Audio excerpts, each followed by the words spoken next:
not sure what the snack situation looks like in the back of the room, but man, there's a plethora of them up here. So if you want to come on up, you're somebody has a plan to sneak them here. Well, thank you all for joining us today. The panel today is State Funding Options, a Catalyst for Community Development. Our working title of this when we were going through this planning process was Speed Dating with the State. We changed it, probably for the best. But what we have here are 7 experts in their field, and they're all going to share a program with you that we think you can utilize within your communities and implement it very quickly as a way to speed up infrastructure, or at least options that you have for economic development and diversification in North Dakota. So with that, we're going to move into it really quickly. And what I'd like to do is introduce Shaden Akeson. He's with the Department of Commerce, and he is going to talk to you about the Development Fund. Shaden? Thank you, Sean. Is this on? Yep. Perfect. All right. Yeah, Shaden Akeson, Head of Investments and Innovation for the North Dakota Department of Commerce. In this role, I oversee a half-dozen economic development finance programs, ranging from loans to grants to equity investments, including convertible notes. And so Sean and the team have asked me to talk about one of the programs today, and that's a program that's housed under the North Dakota Development Fund, and that's a Rural Incentive Growth Program. This is a program that's undergone a change over the last legislative session through some hard work from the Department of Commerce and legislators throughout the state. We were able to strike the primary sector language in the statute. And the reason that's important is because we know with primary sector opportunities, they're few and far between for some of the small communities throughout North Dakota. And what we're now able to do with the Rural Incentive Growth Program is we're able to invest in Main Street businesses throughout North Dakota. So the Rural Incentive Growth Program is available to cities, or communities rather, with a population of 2,500 or less.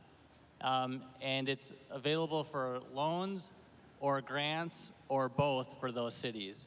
And so a city can apply for the Rural Incentive Growth Program. They're eligible for up to $75,000 in loan money, which they will then in turn loan out to an essential service business. That could be a grocery store, a gas station, a pharmacy, and the list goes on from there. On top of the loan portion, they can also apply for grant funding. And the purpose of the grant funding is for conducting a feasibility study for that business. The grant can be up to $10,000 per community. And so the idea would be essential service business is identified, the city applies, gets $10,000 in grant money, conducts the feasibility study, and then ultimately has up to $75,000 that they're eligible for to then loan out to the business. The other important note for the program is that it requires a one-to-one match. Those matching dollars can be any source of public or private funds. We think that there's tremendous opportunity now with the Rural Incentive Growth Program to invest in Main Street businesses, unlike in the past where we've only been able to invest in primary sector businesses. With that, I'm going to pass it over to Ricky. If I could, I just want to mention one more thing. The reason that we're able to offer this option to all of you is we did a survey. Some of you may have filled out that survey about 1.5 years ago to 2 years ago. And one of the things that we heard is that in rural North Dakota, primary sector designations was difficult. That wasn't necessarily your target audience. Your target audience was restaurants and retail first and foremost. And so we changed the program. The legislature allowed us to do that, gave us the authority to do that, and we came up with this option for everybody. So just wanted to add that your input really helped us to design the incentive program. So with that, I'll turn it over to Ricky, and she's going to talk about Renaissance Zones. Thanks, Sean. My name is Ricky Rorick. I'm with the Division of Community Services at Commerce, and I've been working with the Renaissance Zone program for the past 7 years. I did bring some additional information, so if at the end of my couple of minutes introduction you'd like more information about the program, feel free to come up to the stage to grab a handout or find me and I'll be able to give you one. So the Renaissance Zone program is one of the more established programs that we have at Commerce for economic development. It's been in place since 1999. Since that time, we've had over 1,800 projects approved both locally and at the state, and we've completed over 1,400 of those. Right now, we have about 59 communities that participate in the program. It's one of those programs where the community has to opt in and say they really want to establish a Renaissance Zone. If they do that, it's a very flexible program. That's one of the key benefits with Renaissance Zone. The communities create a development plan that's tailored to their community, so you can outline what your goals are, as well as you have a lot of local control and discretion in how you administer the program. You can determine what type of projects would be eligible zone projects, as well as what level of local benefit that you'd like to provide for eligible projects. For communities that do establish a Renaissance Zone, there are a couple different tax benefits. They're generally twofold. You have the local property tax exemptions, which vary from community to community, and you also have income tax benefits. So for commercial projects, you could exempt up to $500,000 in income for each of 5 years after a project is completed. For a residential Renaissance Zone project, the property owner would have be eligible for a $10,000 credit against their personal income taxes every year for each of 5 taxable years. There's also additional tax benefits for like historic renovation or preservation, and we work with the State Historical Office on those projects and a few others that aren't used as commonly, but for most projects, it's that local property tax and the state income tax benefits. If a community does want to become a Renaissance Zone, there's a couple steps involved in that process. Usually that involves creating a development plan with an inventory, demonstrating local support, garnering city council approval, and then adopting a resolution to establish the zone. But for any communities who are really considering using the Renaissance Zone program, I would urge them to reach out to me as soon as possible. I'm happy to walk through the steps in establishing that zone with them and make sure that they're creating a development plan that's really strong and that's going to work for the goals within their community. And if you want to do that and come grab a handout, it's got my contact information on it, so I'd be happy to work with any communities. With that, I'm going to turn things over to Kylie. Good afternoon. Go ahead. My name is Kylie Merkel with the Bank of North Dakota. I'm a business banker there, primarily working with the governmental programs. Today I wanted to cover a couple of programs that we offer at Bank of North Dakota. The first would be the PACE and Flex PACE programs, which I'll admit are not my forte, but these are for the commercial or business type borrowers. And the way you would access these programs is by working with your local financial institution. So Bank of North Dakota on the commercial side partners with the local financial institutions with these programs. The PACE program was the original program, and in that one it does require primary sector certification. And that one, the amount of buy down that a borrower can receive is based on either jobs created or investment. And both of these programs, I should have mentioned, are an interest rate buy down program. And the second is that Flex PACE program, and this one gives a little bit more flexibility, and it does not require that primary sector certification. So this one, with both programs, the community has a percentage of the buy down that they provide, and so the Flex PACE allows that community to have a little bit more input into what types of projects and businesses that they're allocating their buy down to. So again, with the commercial ones, we encourage you to contact your local financial institution to access these programs, but you certainly can contact Bank of North Dakota and we can get you pointed in the right direction as well.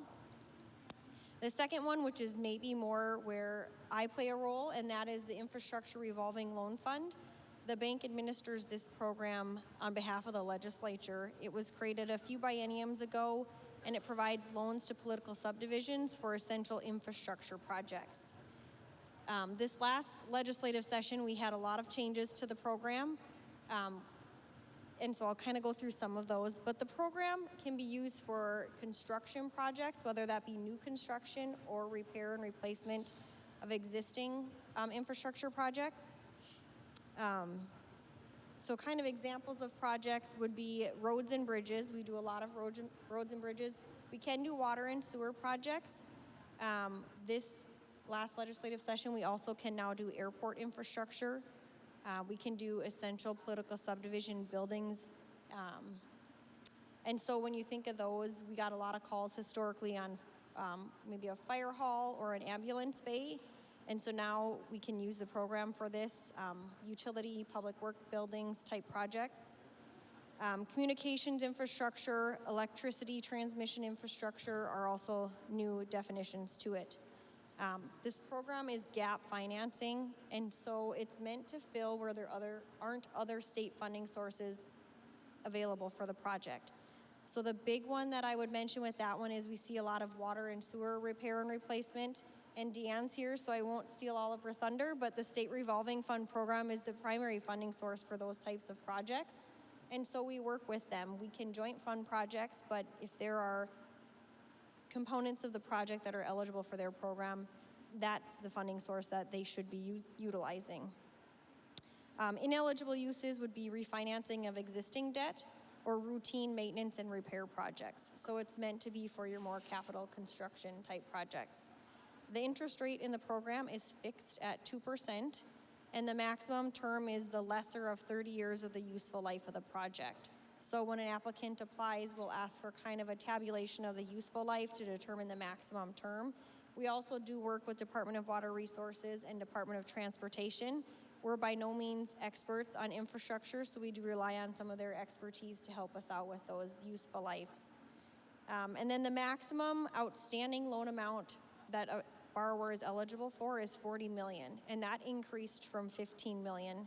Historically, it was a $15 million one-time cap per borrower, and now it's $40 million in outstanding loans. So some of our initial borrowers in the program, they've paid down their loans considerably. Now they can come back into the program for new projects. We also recently rolled out a portal for filling out one application to access various state funding sources for infrastructure projects. We call it FIND, or Funding for Infrastructure in North Dakota. Currently, the Bank of North Dakota is utilizing it, and the State Revolving Fund program is utilizing it. Department of Water Resources will start soon.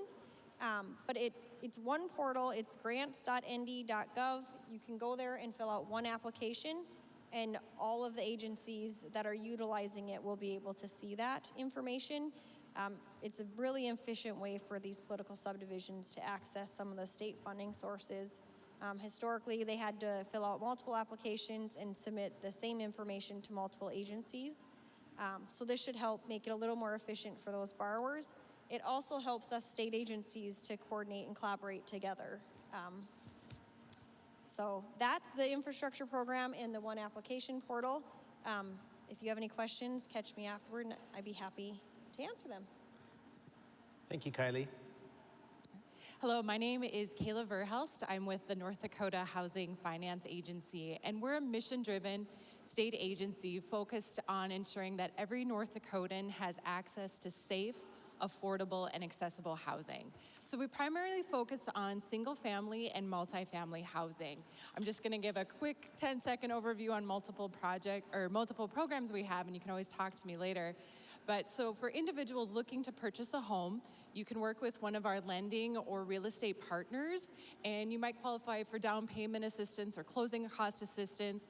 We have mortgages for home improvement programs, and then most of our programs have lower than the market interest rate. So it's very advantageous to qualify for one of our home ownership programs. And while it's important for people to get into homes, it's also very important for people to remain in their homes. So we have two programs, Helping Hand and WRAP, and those programs focus on remodeling houses for people who have physical disabilities. So if you're a person who needs to remodel your bathroom, bring your washer and dryer up from the basement to the main level, or put a ramp on the outside of your house, those are programs that are also accessible. Now, for communities that are looking to spur single family housing development, we have the Community Land Trust, and one example is in Grand Forks. And it's amazing how you hear stories about how a family was struggling to pay their monthly housing costs. They get into a house that was built through the Community Land Trust, and all of a sudden they're able to pay their, afford their monthly expenses. They're able to put their children into daycare, and then all of a sudden the parents have the time and the resources to invest in their careers, and they're able to get more higher paying jobs, and then they're able to move out of that housing into their second home, thus opening up that house for the next family that can live in that single family housing. Another example is the Construction Loan Guarantee Program. So the city of Tioga currently built 2 single family houses. We worked with their community bank. Our agency took on some of the risks with that loan. So it's just a partnership that we have with those local banks. Another example is the city of Oaks with our rural rehab loan program. So a local developer purchased houses on one city block, tore down the blighted homes, and then is now going to sell those lots for people who want to move their homes onto those city lots. So it's just another way to drive economic and development and housing programs. We don't always have all the programs, but if communities want to come and talk to us, for instance, the McKenzie County JDA decided to invest $1 million into single-family housing. So we just talked through the program, we helped them with some of the paperwork, and how they structured that was individuals wanting to build new homes could receive up to a $50,000 grant. So there's always rules tied to everything. So they have to live in that house for 5 years, and if they move out sooner, or if they sell the house for over a certain threshold, they pay the money back.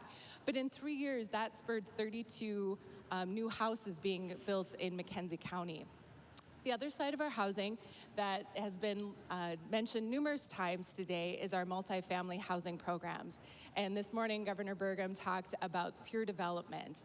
And in Grand Forks, where they had the Hugo's grocery store, that program received some of our multifamily housing, so there's affordable housing units in there.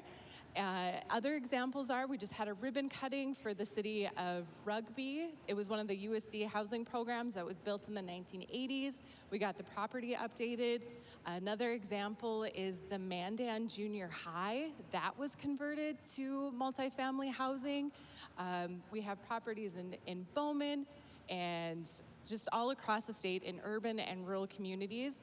I must say that spurring multifamily housing development is difficult and it's challenging, and it can take up to 10 different funding sources, but we have phenomenal developers across the state of North Dakota and our agency, and it just really takes some initiative from the local communities to get the ball rolling, and we can help put those funding packages together and bring all the right people to the table. And one of the other resources that we're so fortunate to have in the state of North Dakota is the Housing Incentive Fund. That was created during the 2000 legislative session, and like BND, it's one of those critical gap financing programs that helps ensure that affordable housing programs can move forward, because it is different than market rate housing where we have lower rents, individuals with low income, moderate income need to get back up on their feet. So it's really important that we have these types of programs available to us at the state and the federal side to make these different types of housing programs in urban and in rural communities. Thank you, Kayla. Appreciate that. Pat from the Department of Water Resources.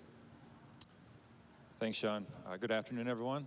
Yes, I'm Pat Fridgen from the Department of Water Resources. That is our new name as of August 1st per legislative action. We used to be the State Water Commission. I'm here today to talk to you about our cost share program with a specific emphasis on things that might be important or pertinent to all of you who are here for the Main Street Summit. So it's going to be those things that are related to cities, communities, etc. One of the things that I did want to mention is I am here on behalf of the Department of Water Resources. That is the actual agency. If any of you do apply for cost share consideration, the actual decision-making entity is the Water Commission. So for those requests of $75,000 or more, they do appear before the commission. Governor Burgum is the chair of the commission. Ag Commissioner Goring is a member of the commission as well, and then we have 8 governor-appointed members from around the state that represent different watershed basins. So just want to make that point that there's the agency, Department of Water Resources, and then the decision-making entity, the Water Commission, when it comes to cost share. In order to apply for cost share, I wanted to first say that you need to be a political sub. So for many of you here that are from cities, that checks that box. Wanted to focus on, like I said, some of the areas that would be most pertinent to you. It is our larger program where there are some other elements that we can cost share on, but these are probably some of the areas that might be of most interest to you. So in terms of percentages for cost share, one of the areas I want to talk about is river snagging and clearing. And so that relates to removal of trees or wood debris that piles up in rivers, can cause localized flooding in some instances. So our cost share is a 50% match on that. The next is riverbank stabilization. So those are efforts to maybe place rock riprap or other types of structures that protect riverbanks, stream banks from erosion. And this is specifically geared toward protection of public infrastructure, not private property. Another one that we see is FEMA levy accreditation. So some of you maybe have flood control projects within your communities that are accredited by FEMA for flood insurance mapping purposes. And so we do cost share for efforts related to that. Or you may have an existing project that's several years old and you need to be reaccredited. And so that's also at 60%. Your typical flood control projects, levees, flood walls, etc., those are at 60%, generally speaking. If there is federal involvement, that percentage drops down to 50-50. For municipal water supply projects, what we're talking about there are things like improvements of your existing system.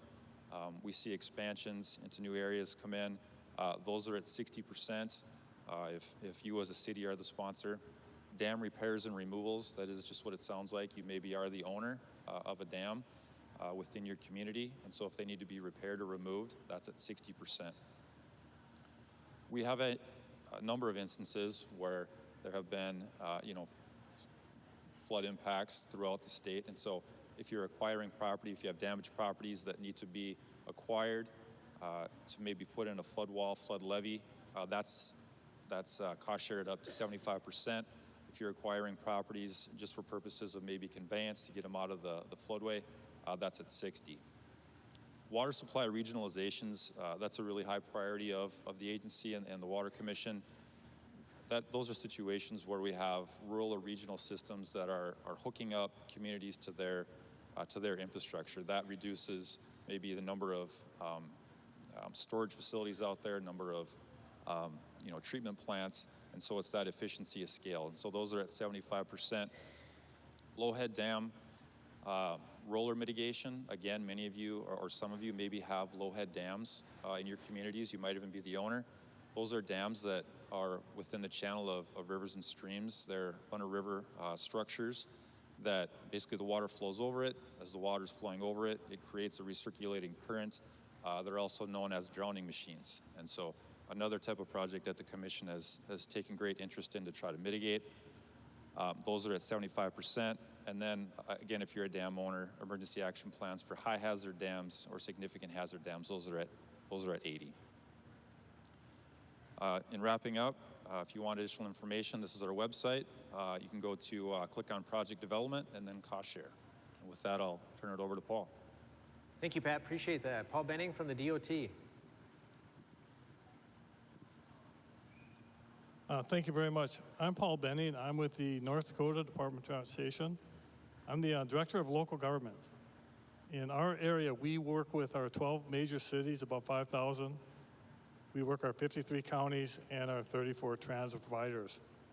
I just want to kind of touch on a couple programs that we have going on right now. Earlier this morning, we heard Governor Burgum talk about creating smart, efficient infrastructure.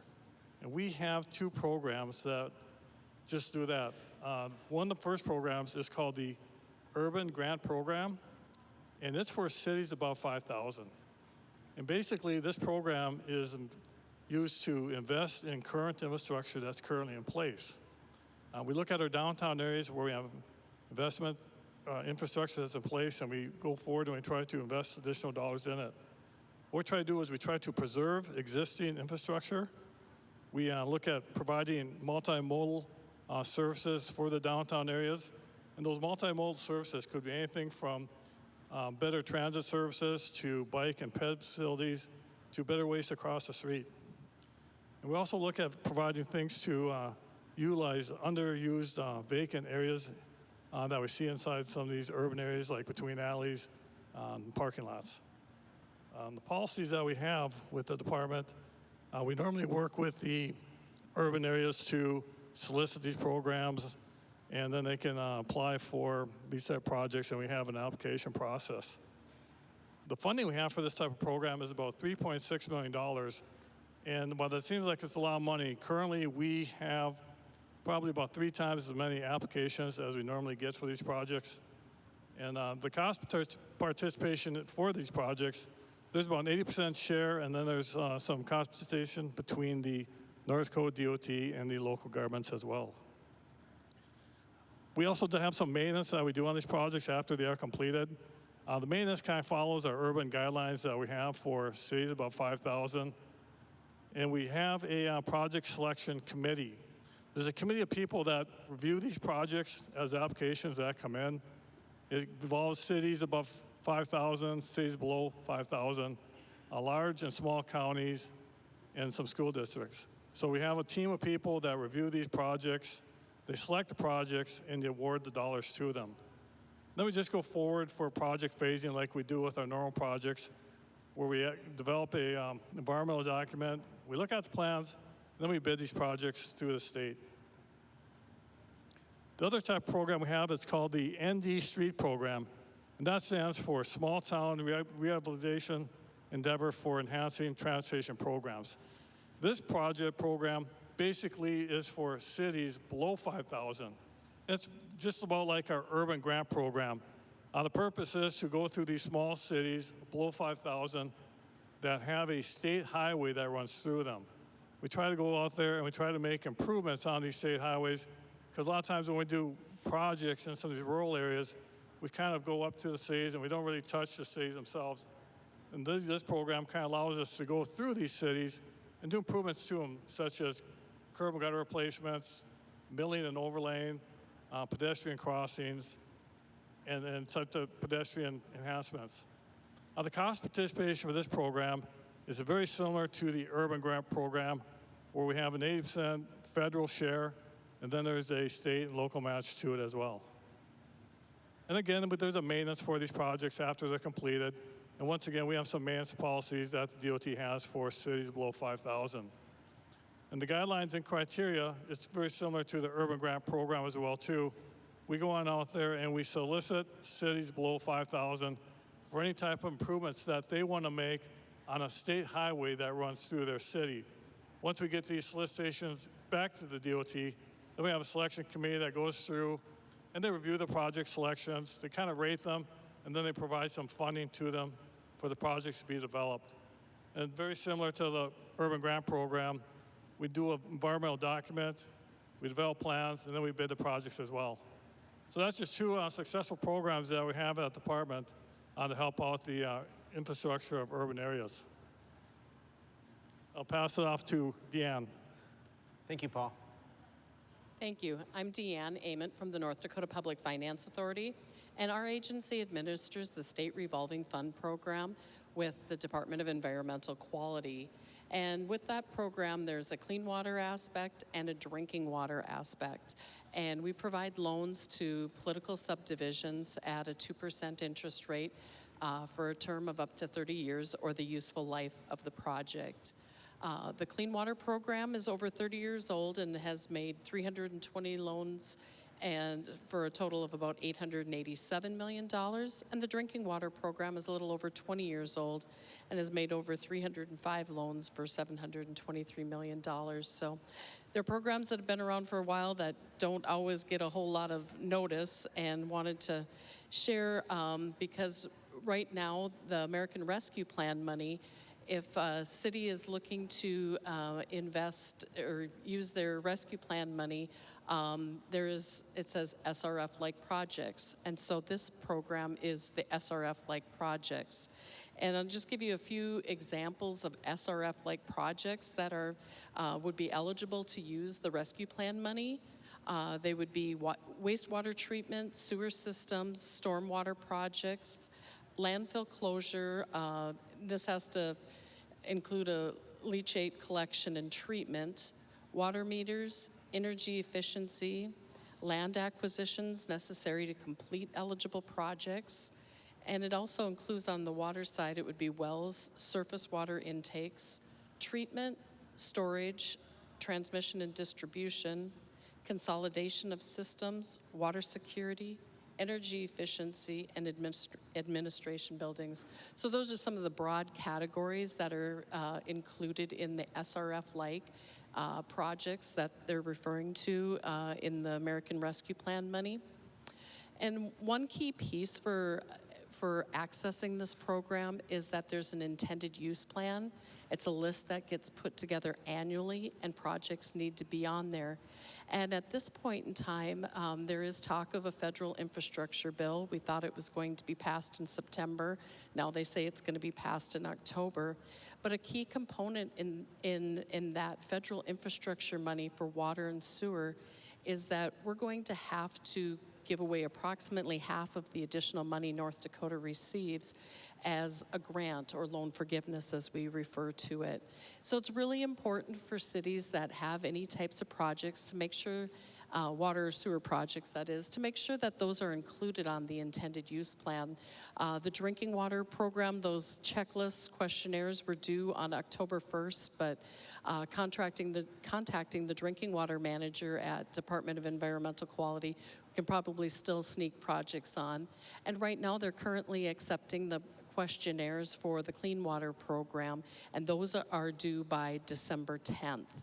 So really important to be on that list should that federal infrastructure bill pass. The way to access any of this money that would include a grant piece is going to be having projects on that list. That's kind of the highlights, and I know we're running late, so I will wrap it up and give it back to Sean. Well, thanks, Deanne. I appreciate that. So you guys have just heard from some of the experts that we have in the state on some of the programs that they have available to you. We did a quick 5 minutes, sometimes less. So please grab them after we're done with our session. If you have any questions, I'm sure they'll be happy to try and answer them. They really want these programs to be utilized. They were created in a way to try to meet a need. So they would love to see applications to many of these programs, well, to all these programs, actually. So I have a question for all of you. I actually have a couple questions. I am curious, if you have a Renaissance zone in the community in which you reside, could you please stand up? Excellent. That's a really, okay, stay standing. I think you guys know where this is going. We have more books to give away. So my next question is, how many of you have engaged the Bank of North Dakota in a project in your community? If you have, please remain standing. Geez, almost everybody. Excellent. That's great. My next question then is, how many of you engaged the North Dakota Housing and Finance Agency in a project in your building? If you have, or in your community. If you have, remain standing.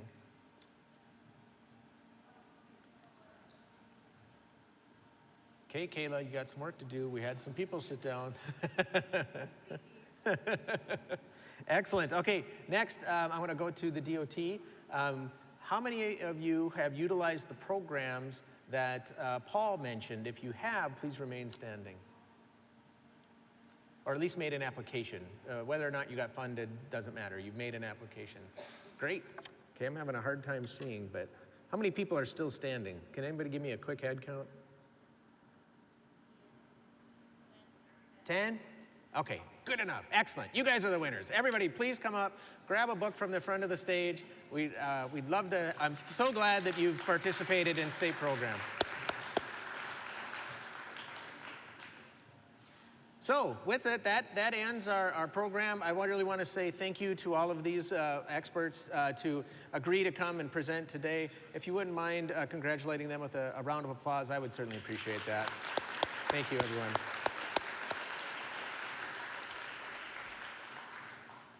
Next, since we haven't given you enough sweets yet, we're going to have a break until 3 o'clock, and we have pie in the back.